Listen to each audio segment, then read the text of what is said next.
بسم اللہ الرحمن الرحیم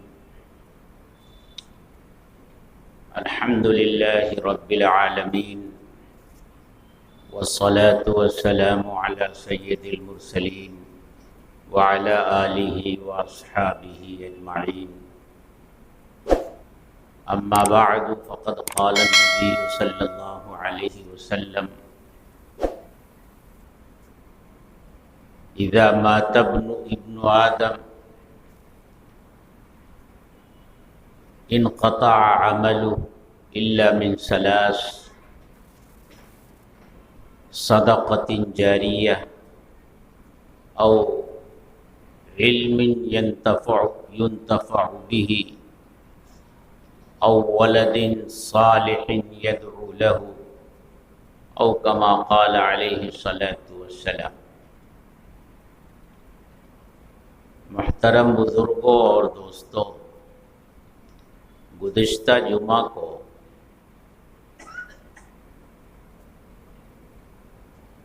انسان جب اس دنیا سے رخصت ہوتا ہے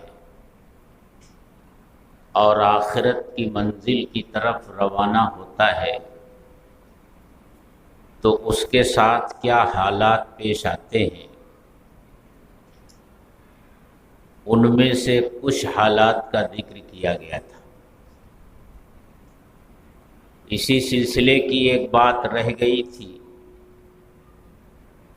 جو آج عرض کرنی ہے،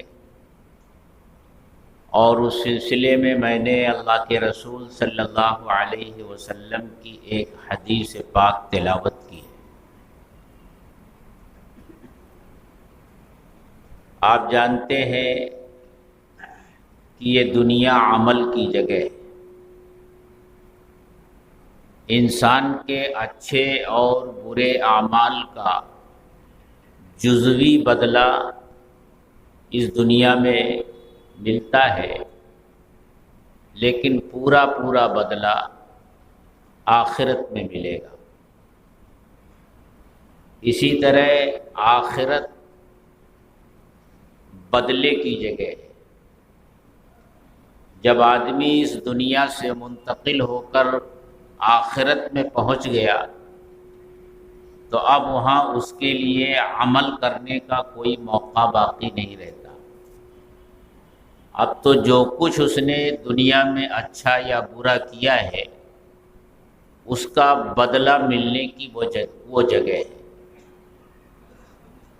اس لیے جب انسان مرتا ہے تو اس کے اچھے اور برے اعمال کا جو سلسلہ تھا وہ بند ہو جاتا ہے۔ اب وہ کوئی عمل نہیں کر سکتا، چاہنے کے باوجود بھی نہیں کچھ کر سکتا۔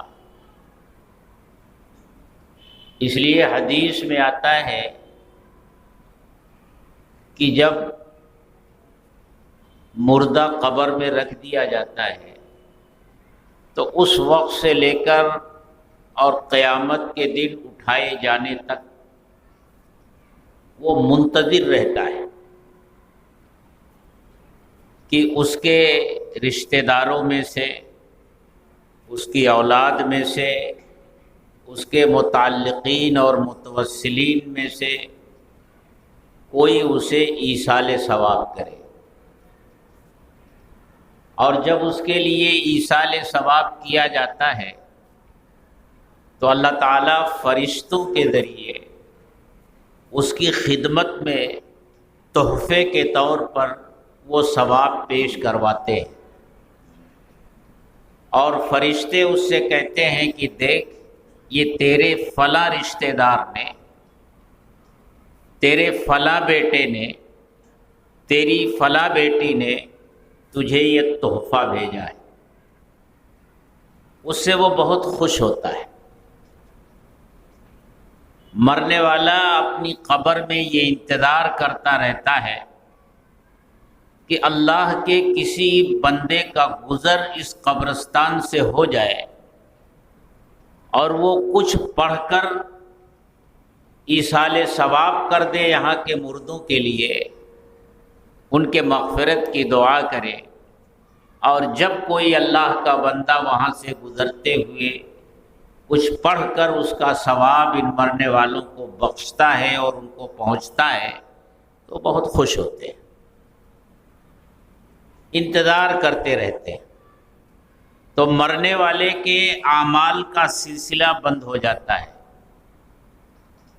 لیکن اللہ کے رسول صلی اللہ علیہ وسلم نے ارشاد فرمایا 3 عمل ایسے ہوتے ہیں کہ مرنے کے بعد بھی مرنے والے کے نامہ اعمال میں اس کا ثواب لکھا جاتا رہتا ہے۔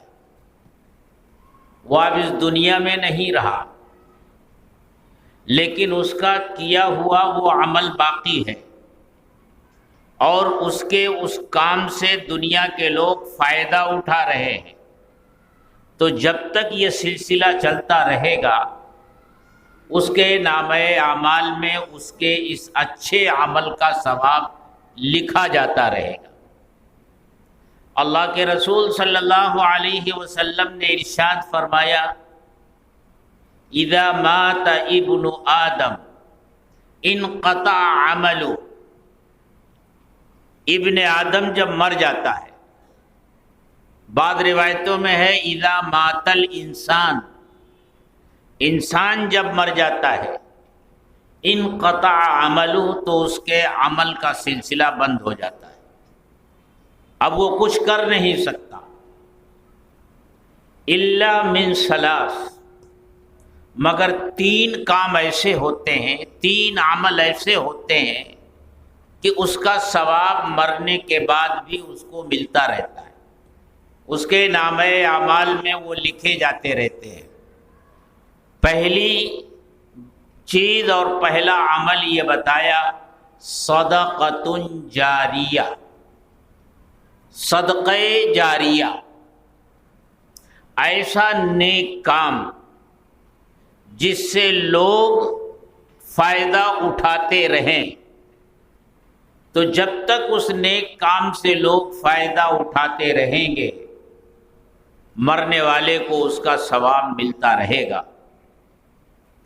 بعض حدیثوں میں اس کی کچھ تفصیل بھی ذکر کی گئی، مثلا کسی نے مسجد تعمیر کروا دی، مرنے کے بعد بھی اس کے نامہ اعمال میں جو لوگ اس مسجد میں نماز پڑھیں گے ان کو ثواب ملے گا، اس کو بھی ملتا رہے گا۔ کسی جگہ پانی کی کمی تھی، اس نے نہر کھودوا دی، پانی کی کمی تھی، کنواں کھودوا دیا، باوڑی کھودوا دی، لوگ جب تک اس سے پانی پیتے رہیں گے اس کا ثواب اسے ملتا رہے گا۔ مدرسہ بنوا دیا، اس کی تعمیر کر دی، جب تک لوگ اس میں پڑھتے اور پڑھاتے رہیں گے اس کا ثواب ملتا رہے گا۔ بلکہ اس میں ایک بات اور سمجھ لیجئے کہ لوگ پڑھتے رہیں گے، پڑھاتے رہیں گے، اس کا ثواب ملتا رہے گا، لیکن یہاں سے پڑھ کر جو لوگ نکلیں گے اور وہ پھر دنیا میں جہاں جائیں گے، جس ملک میں جائیں گے، جس جگہ جائیں گے، وہاں پڑھیں گے، پڑھائیں گے، اس کا ثواب بھی اس کے نامہ اعمال میں لکھا جاتا رہے گا۔ پھر وہاں سے جو لوگ نکلیں گے وہ پڑھیں گے، پڑھائیں گے، ان سب کا ثواب اس کے نامہ اعمال میں لکھا جاتا رہے گا۔ تو یہ سلسلہ بہت دراز ہوتا چلا جائے گا۔ تو پہلی چیز صدقہ جاریہ ہے، لیکن صدقہ جاریہ ایک تو یہ ہوتا ہے کہ آدمی اپنی صحت اور تندرستی کے زمانے میں کچھ کر جائے، ایسی حالت میں کر جائے جب خود اسے مال کی ضرورت ہے، لیکن دنیا کی ضرورت کو پیچھے ڈال کر اپنی آخرت بنانے کے لیے ایسا کوئی کام کر جائے۔ اور ایک شکل یہ ہے کہ آدمی جب بستر مرگ پر پڑ گیا، موت کا انتظار کرنے لگا، تو اب وہ کوئی ایسا کام کرنا چاہتا ہے اور کر کے جا رہا ہے یقیناً وہ بھی صدقہ جاریہ ہے، اس کا بھی ثواب اس کو ملتا رہے گا، لیکن صحت کے زمانے میں، تندرستی کے زمانے میں، جب خود اس کو مال کی ضرورت ہے، ایسی حالت میں وہ کوئی صدقہ جاریہ کر کے جاتا ہے تو اس کی فضیلت اور ہے، اس کا مقام اور مرتبہ اور ہے۔ جو لوگ موت کے وقت کوئی وصیت کر جاتے ہیں ایسی، یا کوئی ایسا صدقہ جاریہ کر جاتے ہیں، تو حدیث میں اللہ کے رسول صلی اللہ علیہ وسلم نے اس کی مثال یہ دی جیسے کوئی آدمی کھانا کھا چکا ہو، اس کا پیٹ بھر چکا ہو، اور اب جو بچا ہوا ہے وہ کسی کو دے، تو اس کی مثال یہ ہے۔ اور صحت اور تندرستی کے زمانے میں اگر وہ صدقہ جاریہ کرتا ہے تو اس کی مثال ایسی ہے جیسے یہ خود بھوکا ہے، لیکن اپنی بھوک کو دبا کر کے دوسرے بھوکے کو کھلا رہا ہے۔ دونوں میں اجر و ثواب ہے، لیکن جو فضیلت اس کی ہے وہ فضیلت اس کی نہیں ہے۔ تو فرمایا جو آدمی صدقہ جاریہ چھوڑ کر جاتا ہے تو جب تک اس کا فائدہ لوگوں کو پہنچتا رہتا ہے اس کے نامہ اعمال میں اجر و ثواب لکھا جاتا رہتا ہے۔ اسی طرح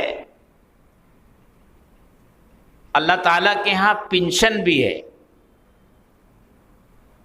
دنیا کی حکومتیں اپنے ملازموں کو پنشن دیتی ہیں، اب تو وہ سلسلہ بھی بند ہونے جا رہا ہے، بند ہو رہا ہے دھیرے دھیرے، لیکن دنیا کی حکومتیں پنشن دیتی ہیں کہ جوانی کا زمانہ جب کسی حکومت کی ملازمت میں گزار دیا اور اب بڑھاپا آ گیا تو اب کمزور ہو گیا، اب ملازمت نہیں کر سکتا، تو حکومتیں اس کی خدمت کا اعتراف کرتے ہوئے اس کی تنخواہ کا کچھ حصہ ملازمت سے سبکدوش ہونے کے بعد بھی مرنے تک دیتی رہتی ہیں، لیکن پوری تنخواہ نہیں دیتی، آدھی ادھوری دیتی ہیں۔ لیکن اللہ کے ہاں یہ معاملہ نہیں ہے، کیونکہ اللہ کے خزانے میں کسی چیز کی کمی نہیں ہے۔ دنیا کی حکومتوں کا خزانہ تو محدود اور تنگ ہوتا ہے، لیکن اللہ کے خزانے میں کسی چیز کی کمی نہیں ہے۔ اللہ بھی پنشن دیتے ہیں، لیکن پوری دیتے ہیں، وہ کم نہیں کرتے۔ وہ پنشن کیسی ہوتی ہے؟ جب کوئی بندہ صحت کے زمانے میں کوئی عمل کر رہا ہوتا ہے، مثلا جب تک وہ تندرست تھا، صحت مند تھا، مسجد میں آنے کے لائق تھا، تو 5 وقتہ نماز مسجد میں آ کر با جماعت پڑھتا تھا، لیکن بیمار ہو گیا، اب بستر سے اٹھ نہیں پا رہا ہے،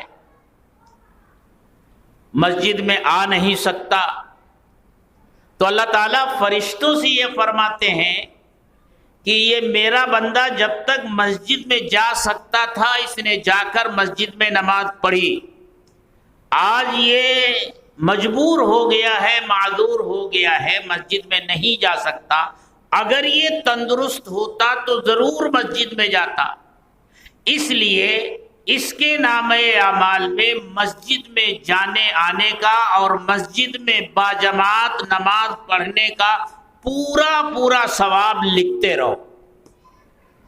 یہ بیماری کے زمانے میں اللہ کی طرف سے پنشن ہوتی ہے۔ اسی لیے کہا جاتا ہے کہ لوگوں، اللہ کے دین کی طرف آنے کے لیے بڑھاپے کا انتظار مت کرو۔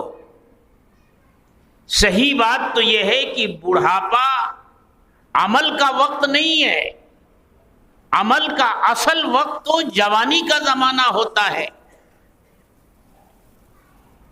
بڑھاپے کا انتظار مت کرو، اور خاص طور سے اس وقت جب معلوم نہیں ہے کہ بڑھاپا آئے گا بھی یا نہیں آئے گا۔ جوانی ہی میں بلاوا ہو گیا تو کیا ہوگا؟ اور ہم آئے دن اپنی آنکھوں سے دیکھتے رہتے ہیں کہ جوانوں کے جنازے اٹھ رہے ہیں اور بڑھاپے اپنے بستروں پر کھانس کر اپنی صحت کے لیے دعائیں کر رہے ہیں۔ ہم ایسا دیکھتے رہتے ہیں۔ بہرحال میں یہ عرض کر رہا تھا کہ 3 عمل ایسے ہوتے ہیں جن کا ثواب بندے کے نامہ اعمال میں مرنے کے بعد بھی لکھا جاتا رہتا ہے۔ پہلا عمل صدقہ جاریہ ہے، لیکن یہ مت سمجھیے غریب آدمی یہ سوچے کہ بھائی مسجد بنوا دینا تو امیروں کا کام ہے، امیر آدمی بنوا سکتا ہے، میں کہاں مسجد بنوا سکتا ہوں۔ نہر کھودوا دینا امیر آدمی کا کام ہے، غریب بیچارہ کیسے کرے گا۔ کنواں کھودوانا امیر آدمی کر سکتا ہے، غریب آدمی کیسے کر سکتا ہے۔ یہ مطلب نہیں ہے مسجد بنوانے کا کہ پوری مسجد بنوا دے جب ہی یہ ثواب ملے گا، پوری نہر کھودوا دے اکیلے جب یہ ثواب ملے گا، پورا کنواں کھودوا دے جب یہ ثواب ملے گا، پورا مدرسہ خود اکیلے بنوا دے جب یہ ثواب ملے گا، نہیں، بلکہ فرمایا کہ جو آدمی اپنی استطاعت کے بقدر اس میں حصہ لے گا یہ بھی اس فضیلت میں شامل ہوگا۔ مسجد کی تعمیر ہو رہی ہے، آپ سے جو ہو سکا آپ نے اس میں لگا دیا، تو جب تک یہ مسجد باقی رہے گی آپ نے جو لگایا ہے اس کی بقدر اللہ تبارک و تعالی ثواب دیتے رہیں گے۔ آپ نے جو حصہ لیا ہے اس کے مطابق اللہ تبارک و تعالی کی طرف سے اس عمل کا اجر و ثواب آپ کو ملتا رہے گا۔ تو فرمایا پہلی چیز صدقہ جاریہ ہے۔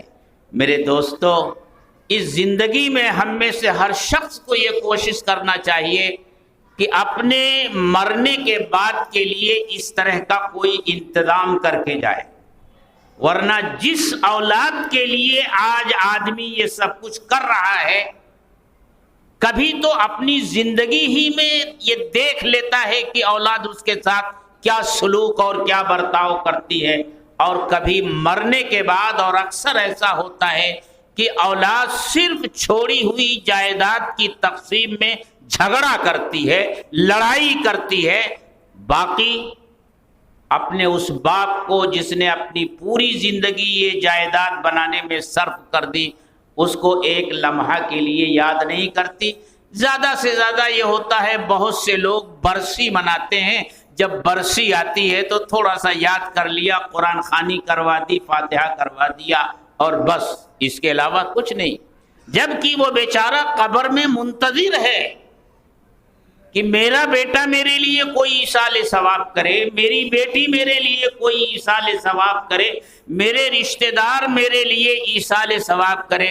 لیکن یہاں کیا ہوتا ہے، سعدی رحمت اللہ علیہ کہتے ہیں، سالہا برتو بے گزرت کی گزار نکنی سوئے تربتے پدرت، سالہا سال ایسے گزر جاتے ہیں کہ تجھے یہ توفیق نہیں ہوتی کہ تو اپنے باپ کی قبر کی زیارت کر لے اور جا کر وہاں کچھ پڑھ کر کے اسے ایصال ثواب کر دے، یہ توفیق نہیں ہوتی۔ تو اپنی دنیا میں مست رہتا ہے اور تیرا جانے والا باپ وہاں تیری طرف سے پہنچنے والے ایصال ثواب کا انتظار کرتا ہے۔ تو اسی دنیا میں کر کے جانے کا موقع ہوتا ہے، بعد میں کوئی موقع نہیں رہ جاتا۔ ایک چیز، دوسری چیز ارشاد فرمائی، او علم ينتفع به، یا ایسا علم جس سے لوگ فائدہ اٹھائیں، آدمی ایسا علم چھوڑ کر جائے جس سے لوگوں کو فائدہ ملے۔ اب مثلا میں نے آپ کو کوئی ایک مسئلہ بتا دیا، اس مسئلے پر آپ عمل کر رہے ہیں، آپ نے کسی اور کو بتا دیا، آپ کے بتانے سے وہ اس پر عمل کر رہا ہے، یہ سلسلہ بڑھتا چلا جائے گا۔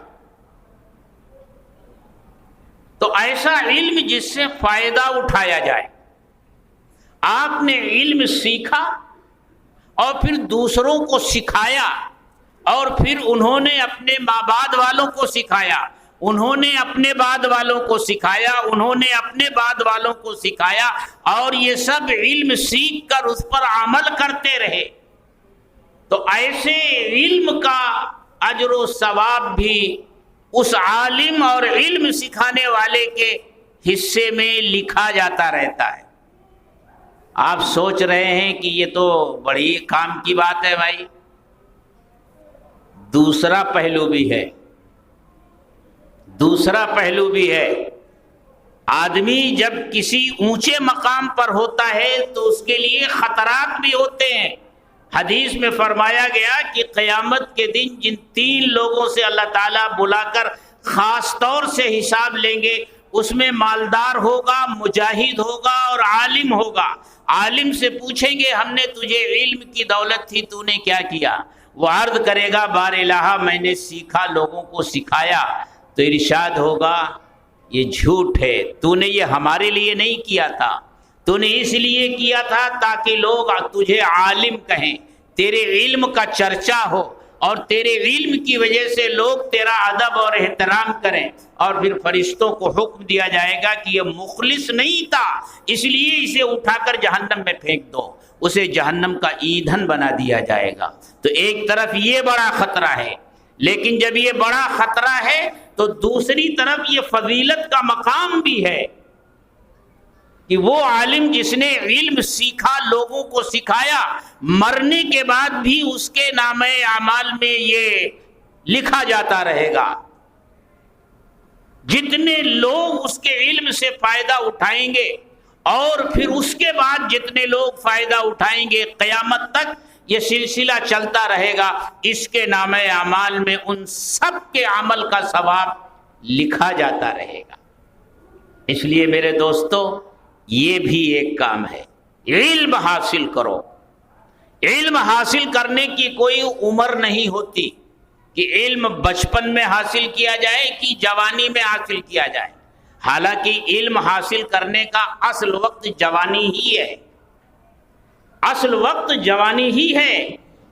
اس لیے کہ حضرت جبریل علیہ السلام طالب علم بن کر جب اللہ کے رسول صلی اللہ علیہ وسلم کی خدمت میں حاضر ہوئے تھے تو حدیث میں ان کی حیت بیان کی گئی ہے کہ بالکل سفید کپڑے پہنے ہوئے اور داڑھی کے بال بالکل کالے تھے۔ اس حالت میں طالب علم بن کر اللہ کے رسول صلی اللہ علیہ وسلم کی خدمت میں حاضر ہوئے۔ اسی لیے علماء کہتے ہیں کہ طلب علم کا اصل وقت تو جوانی ہی ہے، لیکن علم جب بھی حاصل کیا جائے اس کے لیے کوئی وقت متعین نہیں ہے، جوانی ہو یا بڑھاپا ہو، علم حاصل کرتے رہنا چاہیے۔ اور آپ جانتے ہیں آدمی جب تک علم حاصل کرتا رہتا ہے وہ اللہ کے راستے میں ہوتا ہے۔ آپ ایک مسئلہ سیکھ رہے ہیں، اللہ کے راستے میں ہیں، ایک دین کی بات سیکھ رہے ہیں، اللہ کے راستے میں ہیں۔ جو طلب علم کے لیے نکلتا ہے وہ اللہ کے راستے میں نکلتا ہے، سمجھے؟ یہ ہمارے دعوت و تبلیغ کے ساتھی جو یہ کہتے ہیں کہ یہ اللہ کے راستے میں نکلنا ہے، تو اسی حدیث کی بنیاد پر کہتے ہیں طلب علم کے لیے یہ نکلتے ہیں تو اللہ کے راستے میں ہیں۔ اور جن لوگوں نے طلب علم کے لیے اپنے گھروں کو 10 دن نہیں، 40 دن نہیں، 4 مہینہ نہیں، سال بھر اور 8 سال اپنے گھروں کو چھوڑ کر، اپنے عزیز و اقارب کو چھوڑ کر مدرسے میں آ کر کے خشک خوراک کھا کر کے اور بے آرام نیند سو کر کے طلب علم حاصل کرتے ہیں، یقیناً وہ اس حدیث کے سب سے پہلے مصداق ہیں، حدیث کے مصداق اولی یہ لوگ ہیں۔ باقی جو بھی نکل کر کے علم حاصل کرتا ہے وہ بھی اس حدیث کا مصداق ہے، میں یہ انکار نہیں کرتا۔ تو علم حاصل کرو، جب تک بندہ علم حاصل کرتا ہے اللہ کے راستے میں ہوتا ہے۔ ایک واقعہ آتا ہے حدیث میں، اللہ کے رسول صلی اللہ علیہ وسلم کی وفات کے بعد حضرت ابو ہریرہ رضی اللہ تعالی عنہ ایک دن مدینے کے بازار کی طرف نکل گئے. وہاں دیکھا کہ بازار لگا ہوا ہے، لوگ بیچ رہے ہیں، خرید رہے ہیں، اسی میں مشغول ہیں. حضرت ابو ہریرہ رضی اللہ تعالی عنہ نے یہ دیکھ کر اعلان کیا کہ اے لوگوں، تمہیں کیا ہو گیا ہے؟ تم کس کام میں لگے ہوئے ہو؟ تم کتنے بے خبر ہو؟ یہاں تم بازار میں بیچنے خریدنے میں لگے ہوئے ہو اور وہاں مسجد میں رسول اللہ صلی اللہ علیہ وسلم کی میراث تقسیم ہو رہی ہے.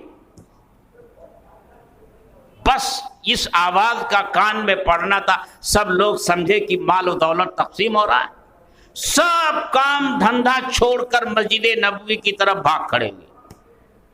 بازار خالی ہو گیا، سب مسجد میں پہنچے تو دیکھا وہاں نہ کوئی مال ہے، نہ کوئی تقسیم کرنے والا ہے، اور نہ کچھ تقسیم کیا جا رہا ہے.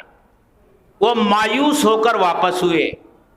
حضرت ابو ہریرہ رضی اللہ تعالی عنہ اسی طرح اپنی جگہ پر بازار میں اب تک کھڑے تھے، لوگوں کا انتظار کر رہے تھے. وہ سمجھ رہے تھے کہ ابھی لوگ واپس آئیں گے. لوگ واپس آئے تو حضرت ابو ہریرہ رضی اللہ تعالی عنہ نے ان لوگوں سے پوچھا کہ بھئی کیا ہوا؟ کہا ابو ہریرہ وہاں تو کچھ نہیں، نہ کوئی مال تقسیم ہو رہا ہے، نہ کوئی تقسیم کر رہا ہے. تو پوچھا اچھا یہ بتاؤ وہاں تم نے کچھ دیکھا؟ تو ان لوگوں نے کہا ہاں، رأینا قوما یصلون الصلاۃ وقوما یتلون الکتاب وقوما یذکرون الحلال والحرام. ہم نے کچھ لوگوں کو دیکھا وہ ایک طرف نماز پڑھ رہے ہیں، ہم نے کچھ لوگوں کو دیکھا کہ وہ ایک طرف قرآن کی تلاوت کر رہے ہیں، اور ہم نے کچھ لوگوں کو دیکھا کہ وہ حلال اور حرام کے مسئلے سیکھ رہے ہیں اور سکھا رہے ہیں. تو حضرت ابو ہریرہ رضی اللہ تعالی عنہ نے ارشاد فرمایا ھذا میراث الرسول صلی اللہ علیہ وسلم. یہی جو تم نے دیکھا ہے مسجد میں، یہی میراث ہے رسول اللہ صلی اللہ علیہ وسلم کی. اور حدیث میں فرمایا گیا ان الانبیاء لم یورثوا دینارا ولا درہما. انبیاء دینار اور درہم وراثت میں چھوڑ کر نہیں جاتے، وہ تو علم ہی چھوڑ کر جاتے ہیں وراثت میں. تم نے سمجھا کہ مال و دولت انبیاء کی میراث ہے؟ نہیں، وہی عمل جو تم نے مسجد میں دیکھا یہی انبیاء کی میراث ہے. تو میرے دوستو، علم سیکھو، علم سکھاؤ، اپنی اولاد کو بھی علم سکھاؤ. علم کی بڑی فضیلت ہے. ایک حدیث میں آتا ہے، حدیث اگرچہ کسی درجے میں کمزور ہے، لیکن آتا ہے کہ عالم اور عابد کے درمیان 70 درجے کا فرق ہے. 70 درجے کا. ایک عالم ہے اور دوسرا عبادت کرنے والا عابد ہے. ان دونوں کے درمیان 70 درجے کا فرق. اور ایک درجے کے درمیان جو فرق ہے اس کا فاصلہ کیا ہے؟ فرمایا ایک گھوڑا 70 سال تک دوڑتا رہے مسلسل بغیر رکے اور بغیر تھکے، تو جتنا فاصلہ 70 سالوں میں یہ طے کرے گا، اتنا فاصلہ ایک درجے سے دوسرے درجے کے درمیان ہے. پھر کتنا فرق ہوگا ایک عالم اور ایک عابد کے درمیان؟ اور اس کی وجہ کیا ارشاد فرمائی؟ وجہ یہ ارشاد فرمائی کہ شیطان جب کوئی بدعت لوگوں کے درمیان جاری کرتا ہے تو شیطان کی اس بدعت کو عالم سمجھ لیتا ہے اور اس کی اس چال کو سمجھ لیتا ہے اور اس سے بچانے کی کوشش کرتا ہے لوگوں کو. اور عابد کا معاملہ یہ ہوتا ہے کہ شیطان تو اپنے کام میں لگا رہتا ہے یہ اپنی عبادت میں لگا رہتا ہے. اسے پتہ ہی نہیں چلتا کہ شیطان نے کیا بدعت جاری کر دی، کیسا فتنہ لوگوں کے درمیان کھڑا کر دیا، کیسے کیسے عقائد لوگوں کے اندر پیدا کر دیے، کیسی کیسی رسومات اور جاہلیت کی چیزیں لوگوں میں پیدا کر دی۔ بس یہ تو شب و روز اپنی عبادت میں لگا رہتا ہے، نہ اس کو سمجھ پاتا ہے اور نہ اس سے لوگوں کو بچانے کی کوشش کرتا ہے۔ اس لیے عالم کا درجہ عابد پر اتنا بھاری ہے۔ اور ایک حدیث میں فرمایا گیا کہ فقیح واحد اشد علی الشیطان من الف عابد، ایک فقیہ شیطان کے اوپر 1000 عابدوں سے بھاری ہے، یعنی 1000 عابد اس کی نگاہ میں ہلکے ہیں، ان کو بہکانا اس کے بائیں ہاتھ کا کھیل ہے۔ لیکن عالم اس کی مکاریوں کو جانتا ہے، اس کے حربوں کو پہچانتا ہے، اس کے پاس علم کی روشنی ہے جس سے وہ سمجھ لیتا ہے، پرکھ لیتا ہے۔ ہم لوگوں نے بچپن میں ابر رحمت نام کی ایک کتاب پڑھی تھی، اس میں ایک واقعہ لکھا ہوا تھا کہ شیطان روزانہ اپنا تخت رات کے وقت پانی پر بچھاتا ہے۔ یہ اللہ تعالی کی حکومت اور سلطنت کے ساتھ مشابہت اختیار کرتا ہے، پانی پر بچھاتا ہے اور اپنے چیلوں سے ان کی دن بھر کی کارکردگی معلوم کرتا ہے، کارگزاری معلوم کرتا ہے۔ بھئی دن بھر تم نے کام کیا ہے، کارگزاری سناؤ۔ ایک دن شیطان نے اپنا تخت بچھایا اور کارگزاری لینے لگا تو بڑے بڑے شیطان حاضر ہوئے۔ ایک نے کہا آج میں نے قتل کروا دیا، اس کو شاباشی دی۔ آج میں نے فلاں کو بدکاری میں مبتلا کیا، اس کو شاباشی دی۔ بڑے بڑے آتے رہے اور اپنی کارگزاری سناتے رہے اور یہ ان کو شاباشی دیتا رہا۔ آخر میں ایک شیطان آیا اور اس نے کہا حضور میں کوئی بڑا کام تو نہیں کر سکا، میں کام کی تلاش میں نکلا تھا، کام نہیں ملا۔ مایوس ہو کر واپس ہو رہا تھا تو دیکھا کہ راستے میں کچھ چھوٹے چھوٹے بچے اپنے کاندھوں پر بستہ ڈال کر مدرسہ جا رہے تھے۔ مجھ کو کوئی کام نہیں ملا، میں نے کہا لاؤ آج یہی کام کر لوں۔ ان بچوں کو میں نے کھیل کود میں لگا دیا اور مدرسہ نہیں جانے دیا، علم حاصل کرنے سے انہیں روک دیا۔ یہ سننا تھا کہ شیطان اچھل پڑا، اس نے اس کو آگے بلا کر اپنے سینے سے لگایا اور ناچنے لگا خوشی سے۔ اب بڑا کام کر کے جو شیاطین آئے تھے ان کو اچھا نہیں لگا کہ ہم نے اتنے بڑے بڑے کام کیے اور اس نے چھوٹے چھوٹے بچوں کو بہکا دیا، کتنا بڑا کام کیا۔ وہ سمجھ گیا کہ ان کے ذہنوں میں کیا بات آ رہی ہے۔ اس نے کہا اچھا آؤ میرے ساتھ۔ اب رات کے وقت وہ ایک دروازے پر پہنچا، ایک عابد شخص کا دروازہ تھا جو ہر وقت عبادت میں مشغول رہتا تھا۔ وہ بیچارہ تہجد کی نماز میں مشغول تھا۔ اس نے جا کے دروازہ کھٹکھٹایا، اس نے سلام پھیرنے کے بعد پوچھا بھائی کون، اس وقت کیسے آنا ہوا؟ کہا حضور جبریل ہوں۔ جبریل ہو، کس لیے آئے ہو؟ کہا حضور براق لے کر حاضر ہوا ہوں، آپ کو اللہ کی عبادت اتنی پسند آ گئی کہ اللہ نے آپ کو معراج میں بلایا ہے۔ بس جلدی جلدی مصلی لپیٹا اور دروازہ کھول کر باہر نکلے اور جو سواری اس نے پیش کی اس پر بیٹھ گئے معراج میں جانے کے لیے۔ اب وہ لے گیا، شہر کے باہر لے گیا جہاں شہر کی پوری گندگی ڈالی جاتی تھی، کوڑا کرکٹ ڈالا جاتا تھا، وہاں لے جا کر کے ان کو اٹھا کر کے اسی کوڑے پر پھینک دی۔ پھر شیطانوں سے کہا اچھا اب آؤ دوسری جگہ چلتے ہیں۔ دوسری جگہ پہنچے تو ایک عالم کا گھر تھا، دروازہ بند تھا، وہ بیچارے سو رہے تھے۔ کنڈی کھٹکھٹائی، آواز ہے بھائی کون ہو اس وقت؟ کہا حضور جبریل ہوں، اللہ نے آپ کو معراج میں بلایا ہے، چلیے۔ تو اندر سے آواز آئی لا حول ولا قوت الا باللہ، تو شیطان ہے۔ بھلا اب جبریل دنیا میں کیا کرنے آئیں گے؟ انبیاء تو اس دنیا سے جا چکے، آخری نبی حضرت محمد صلی اللہ علیہ وسلم اس دنیا سے جا چکے، جبریل میرے پاس کیا کرنے آئیں گے؟ تو شیطان معلوم ہوتا ہے، لا حول ولا قوت الا، بھاگا وہاں سے، اور پھر اپنے ساتھیوں سے کہا دیکھو عابد کو بہکانا اتنا آسان ہے اور عالم کے اوپر ہمارا حربہ نہیں چل سکتا، بہت مشکل ہے، وہ جانتا ہے۔